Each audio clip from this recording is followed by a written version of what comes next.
Hi friends, सावधानी हटी दुर्घटना घटी।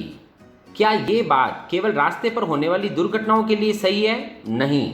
घर पर खाना बनाते समय भी यदि सावधानी हटी दुर्घटना घटी, फैक्ट्री में काम करते समय भी यदि सावधानी हटी दुर्घटना घटी, तो इसका मतलब लगातार सावधानी रखना ये ऑप्शनल नहीं बल्कि कंपलसरी काम है।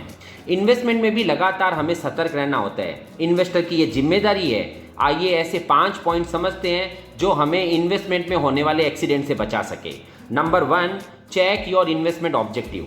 इन्वेस्टमेंट ऑब्जेक्टिव आपको ये क्लैरिटी देगा कि आप जो इन्वेस्टमेंट करना चाहते हैं वो शॉर्ट टर्म में आपको इन्वेस्टमेंट करना है या लॉन्ग टर्म में। आपको आपके बिजनेस के अंदर में एडवांस मिला जिसे आप 3-4 महीने में वापस यूज करने वाले हैं, तो ऐसे पैसे को आप शॉर्ट टर्म इन्वेस्टमेंट्स वाली सेफ जगहों पे रखेंगे। जबकि दूसरी तरफ आप रिटायरमेंट प्लानिंग कर रहे हैं तो उस इन्वेस्टमेंट को आप लॉन्ग टर्म के लिए इन्वेस्ट कर पाएंगे।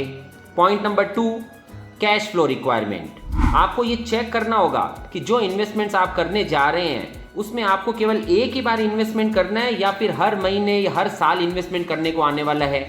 Point number 3, maximum risk. Normally maximum risk के अंदर में 3 तरीके के प्रोडक्ट्स होते हैं। पहला, कुछ ऐसे इन्वेस्टमेंट प्रोडक्ट होते हैं जहां पर हमें हमारी कैपिटल प्रोटेक्टेड ही रहती है या 3-4% की रिस्क होती है, जैसे कि एफडी कर देना, स्ट्रक्चर्ड प्रोडक्ट्स में इन्वेस्टमेंट करना या इंडेक्स लॉन्ग टर्म स्ट्रेटेजी जैसे कोई प्रोडक्ट में इन्वेस्ट करना। पॉइंट नंबर 2 इसके अंदर में आता है, कुछ ऐसे प्रोडक्ट्स होते हैं जहां पर हमने जितनी अमाउंट इन्वेस्ट की उतना हमें रिस्क आ सकता है। फॉर एग्जाम्पल इक्विटी मार्केट में इन्वेस्टमेंट करना। और पॉइंट नंबर 3, ये ऐसे प्रोडक्ट्स होते हैं जिसमें आपने जितना इन्वेस्टमेंट किया है उससे ज़्यादा भी आपको रिस्क आ सकती है। फॉर एग्जाम्पल बिना प्रोटेक्शन के फ्यूचर्स खरीदना। तो हमें हमेशा ये देखना होगा इन्वेस्टमेंट करते समय कि हमें मैक्सिमम रिस्क कितनी आ रही है। Next point, past performance. ये चेक करें कि आप जहां इन्वेस्टमेंट करने जा रहे हैं उस प्रोडक्ट ने पास्ट में कैसा परफॉर्म किया।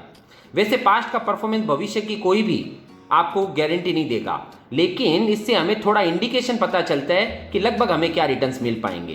And finally point number 5, that is your confidence on that product. आपको उस प्रोडक्ट के बारे में कितनी जानकारी है, आपका कॉन्फिडेंस ही आपको आपके प्रोडक्ट्स में रिटर्न जनरेट करके देता है। जब प्रोडक्ट का टफ टाइम आता है तो कुछ इन्वेस्टर्स ऐसे होते हैं जिन्हें उस प्रोडक्ट की क्लैरिटी नहीं होती, वो उस समय पे एग्जिट लेते हैं। जबकि बाकी दूसरे इन्वेस्टर्स जिन्हें उस प्रोडक्ट की क्लैरिटी होती है उनके लिए वो टफ टाइम नया इन्वेस्टमेंट करने की अपॉर्चुनिटी बनता है। तो प्रोडक्ट तो सेम था, एक के लिए वो अपॉर्चुनिटी बना और दूसरे के लिए वो एग्जिट लेने वाला समय बना। तो फ्रेंड्स, ये थे वो 5 पॉइंट जो हम इन्वेस्टमेंट करते समय पे ध्यान रखें तो उससे होने वाले एक्सीडेंट से हमें बचा सकते हैं। Thank you.